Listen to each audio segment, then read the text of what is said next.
கிறிஸ்துவின் நாமத்தில் உங்கள் யாவருக்கும் அன்பின் வாழ்த்துக்கள். இந்த மார்னிங் மன்னா என்ற தின தியானத்தின் மூலமாய் உங்களை சந்திப்பதிலே மிகுந்த மகிழ்ச்சி. கர்த்தர் இந்த நாளுக்குரிய வார்த்தை அவரது வருகை அறிய முடியுமா? எடுத்து வாசிப்போம். மார்க்கு 13ஆம் அதிகாரம் 5:26. ஒருவனும் உங்களை வஞ்சியாதபடிக்கு எச்சரிக்கையாயிருங்கள். மனுஷகுமாரன் மிகுந்த வல்லமையோடும் மகிமையோடும் வானத்தில் வருகிறார். இந்த விஞ்ஞான யுகத்தில் இயேசு கிறிஸ்து மறுபடியும் என்ன செய்றாரு? பூமிக்கு வரப்போகிறார் என்பதை நம்புவது மக்களுக்கு மிகவும் கடினமாக இருந்தாலும், ஆனா வேதமோ அவருடைய வருகையை குறித்து திட்டமும் தெளிவுமா சொல்லப்பட்டிருக்கிறது. அவரது வருகை இன்றைக்கே கூட நம்ம நிகழலாம். ஏன் வருகை விசுவாசிகளுக்கு என்ன நடக்கும்? அவர் நடுவானில் வரும்போது கிறிஸ்துவுக்குள் மரித்தவர்கள் முதலாவது வரும்போது கிறிஸ்துவுக்குள் மரித்து என்ன செய்வாங்க? எழுந்திருப்பார்கள் என்று 1 தெசலோனிக்கேயர் 4ஆம் அதிகாரம் 15, 16ல வாசிக்கிறோம். அதுவரை அவருக்குள் மரித்த விசுவாசிகளுடைய சரீரங்கள் பூமியின் தூளில என்ன செய்றாங்க? நித்திரை செய்யும்போது என தானியேல் 12:2ல என்ன சொல்றாரு?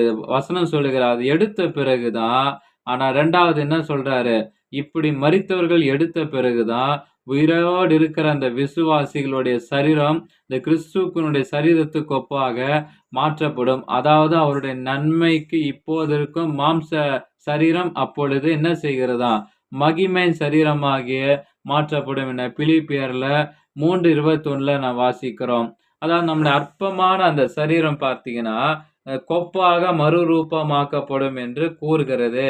அந்த மறுரூபமாக்கப்படும் என்று தான் கூறுகிறது என்று இந்த சரீரம் அழிவில்லாததும் மகிமை உள்ளதாகவும் பலமுள்ளதாகவும் இருக்கும் என 1 கொரிந்தியர் 15:42 முதல் 43 வசனங்களை பலவீனங்களும் சோர்வுகள் என்றென்னெல்லாம் நீக்கப்படும் என்று மத்தேயு 17:2ல மறுரூபமலை இயேசுவின் காணப்பட்ட இந்த மகிமையின் வெளிப்பாட்டை பேதுரும் உடனிருந்த சீஷர்களும் கண்டிருந்தாங்க. அதாவது நம்முடைய சரீரம் அதற்கொப்பாகத்தான் இருக்கும்.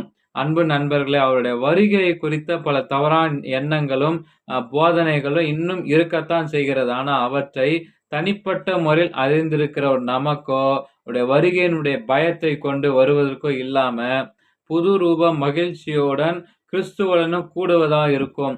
இது நிச்சயம் நமக்குண்டா ஆயத்தப்படும். அவருடைய வருகை ரொம்ப சமீபமா இருக்க போகிறது. ஜெபிப்போம்.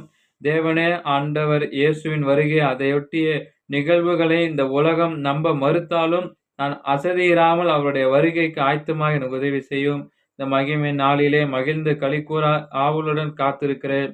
இயேசுவின் நாமத்தில் ஆமென். Have a blessed day. God bless you. கர்த்தர் தாமே உங்களை ஆசீர்வதிப்பாராக. ஆமென்.